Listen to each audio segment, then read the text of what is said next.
Nepal bank लिमिटेडको एटिएमबाट पैसा कसरी निकाल्ने भनेर चाहिँ तपाईँहरूलाई मैले आज देखाउन लागिरहेको छु। म नेपाल बैंकको एटिएमभित्र पुगिसकेँ। अब तपाईँहरूलाई मैले एटिएमबाट पैसा कसरी निकाल्छन् भनेर सिकाउँछु। ध्यान दिएर हेर्नु होला भिडियो।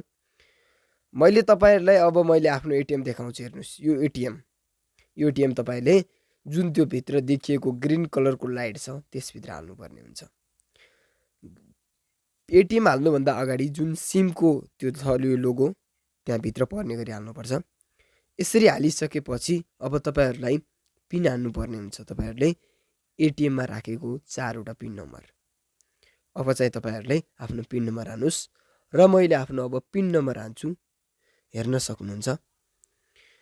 मैले आफ्नो पिन नम्बर हानिसकेपछि तपाईँहरूलाई अब एउटा छुट्टै खालको यस्तो खालको देखाउँछ इन्टरफेस।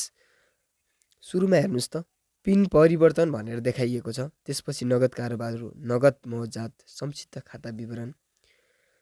अब यिनी सबै देखाइरहँदा सुरुमा नगद कारोबार तपाईँले पैसा निकाल्ने हो।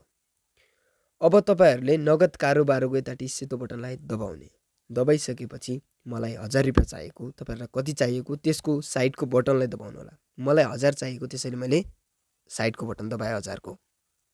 अब तपाईँहरूलाई जुन तपाईँले जहाँ एटिएम हाल्नुभएको थियो त्यहाँबाट एटिएम दिन्छ। अब एटिएम छिटै लगिसकेपछि अब तपाईँहरूले पैसा पाउनुहुन्छ। पैसाको लागि प्रतीक्षा गर्नुहोस् भन्यो। हेर्नुहोस्, पैसा दिइहाल्यो। तपाईँहरूले यसरी पैसा निकाल्न सक्नुहुन्छ एटिएम मेसिनबाट। भिडियो हेरेकोमा धन्यवाद।